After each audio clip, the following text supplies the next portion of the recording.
A carteira. Machado de Assis. De repente, Honório olhou para o chão e viu uma carteira. Abaixar-se, apanhá-la e guardá-la foi obra de alguns instantes. Ninguém o viu, salvo um homem que estava à porta de uma loja e que, sem o conhecer, lhe disse rindo: Olhe, se não dá por ela, perdi-a de uma vez. É verdade, concordou Honório envergonhado. Para avaliar a oportunidade desta carteira, é preciso saber que Honório tem de pagar amanhã uma dívida, 400 e tantos mil réis, e a carteira trazia o bojo recheado. A dívida não parece grande para um homem da posição de Honório, que advoga, mas todas as quantias são grandes ou pequenas, segundo as circunstâncias, e as dele não podiam ser piores. Gastos de família excessivos, a princípio por servir a parentes, e depois por agradar a mulher, que vivia aborrecida da solidão. Baile daqui, jantar dali, chapéus, leques, tanta coisa a mais que não havia remédio senão ir descontando o futuro. Endividou-se.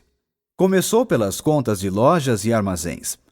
Passou aos empréstimos, 200 a um, 300 a outro, 500 a outro e tudo a crescer.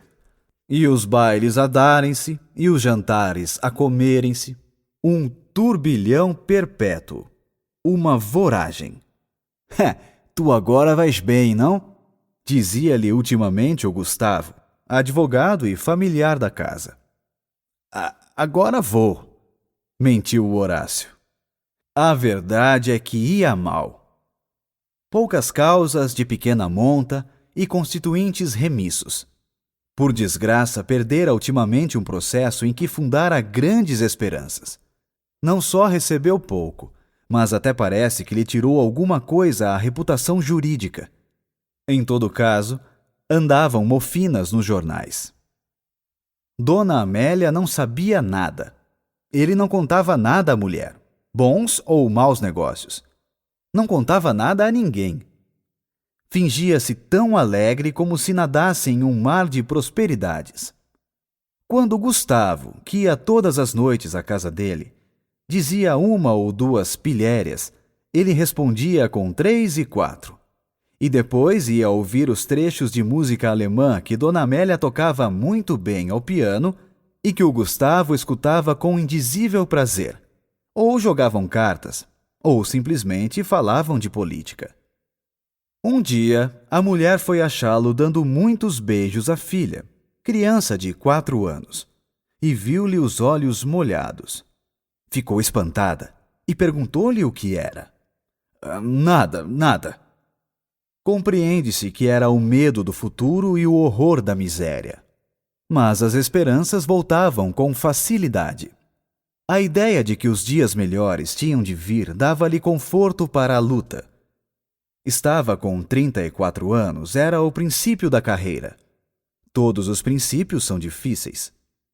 E toca a trabalhar, a emprestar, a gastar, pedir fiado ou emprestado, para pagar mal e as más horas. A dívida urgente de hoje são os malditos 400 e tantos mil réis de carros. Nunca demorou tanto a conta, nem ela cresceu tanto como agora.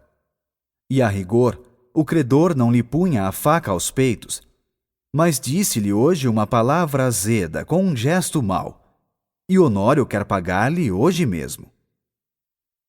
Eram 5 horas da tarde. Tinha-se lembrado de ir a um agiota, mas voltou sem ousar pedir nada. Ao enfiar pela rua da Assembleia é que viu a carteira no chão, apanhou-a, meteu-a no bolso e foi andando. Durante os primeiros minutos, Honório não pensou nada. Foi andando, até o Largo da Carioca. No largo parou alguns instantes. Enfiou depois pela Rua da Carioca, mas voltou logo, e entrou na Rua Uruguaiana. Sem saber como, achou-se daí a pouco no Largo de São Francisco de Paula. E ainda, sem saber como, entrou em um café. Pediu alguma coisa e encostou-se à parede, olhando para fora. Tinha medo de abrir a carteira. Podia não achar nada, apenas papéis e sem valor para ele. Ao mesmo tempo, e esta era a causa principal das reflexões, a consciência perguntava-lhe se podia utilizar-se do dinheiro que achasse. Não lhe perguntava com o ar de quem não sabe, mas antes com uma expressão irônica e de censura. Podia lançar mão do dinheiro e ir pagar com ele a dívida? Eis o ponto. A consciência acabou por lhe dizer que não podia, que devia levar a carteira à polícia ou anunciá-la.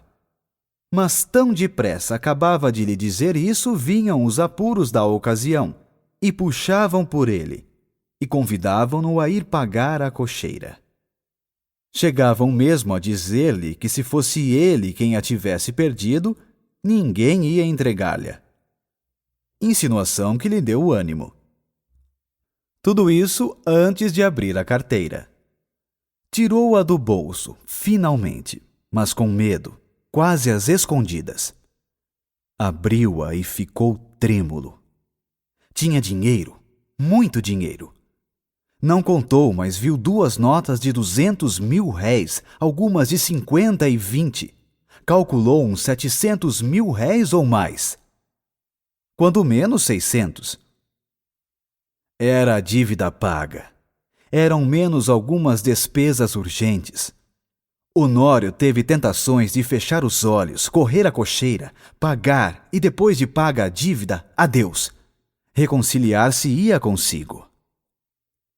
Fechou a carteira e, com medo de a perder, tornou a guardá-la.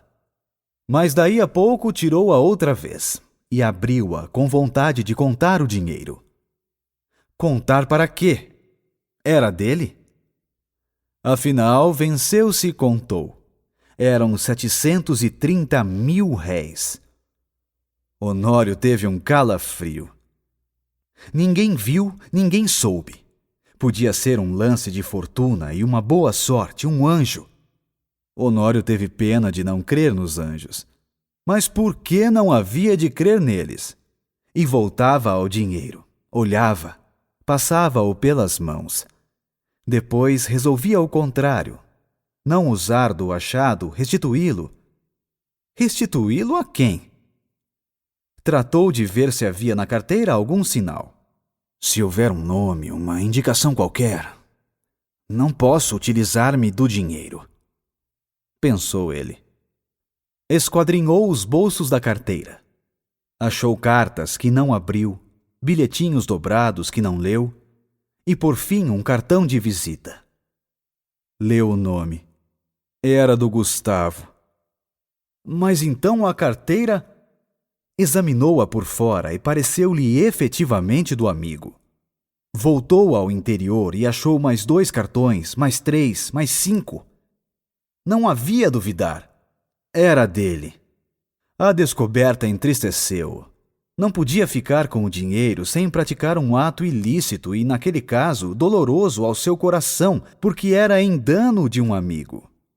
Todo o castelo levantado esboroou-se como se fosse de cartas. Bebeu a última gota de café, sem reparar que estava frio. Saiu e só então reparou que era quase noite. Caminhou para casa. Parece que a necessidade ainda lhe deu uns 2 empurrões, mas ele resistiu. Paciência. Verei amanhã o que posso fazer. Chegando à casa, já ali achou o Gustavo um pouco preocupado, e a própria Dona Amélia o parecia também. Entrou rindo e perguntou ao amigo se lhe faltava alguma coisa. Nada. Nada? Por quê? Mete a mão no bolso, não te falta nada? Falta a minha carteira, disse o Gustavo sem meter a mão no bolso. Sabes se alguém a achou? Achei-a eu, disse Honório entregando-lhe. Gustavo pegou dela precipitadamente e olhou desconfiado para o amigo. Esse olhar foi para Honório como um golpe de estilete. Depois de tanta luta com a necessidade, Era um triste prêmio. Sorriu amargamente. E como o outro lhe perguntasse onde a achara, deu-lhe as explicações precisas. Mas conheceste-a? Não, achei os teus bilhetes de visita. Honório deu 2 voltas e foi mudar de toalete para o jantar. Então Gustavo sacou novamente a carteira. Abriu-a, foi a um dos bolsos, tirou um dos bilhetinhos que o outro não quis abrir nem ler e estendeu-o a Dona Amélia, que, ansiosa e trêmula, rasgou-o em 30.000 pedaços. Era um bilhetinho de amor. Narração Léo Rossi. Contatos leorosseator@gmail.com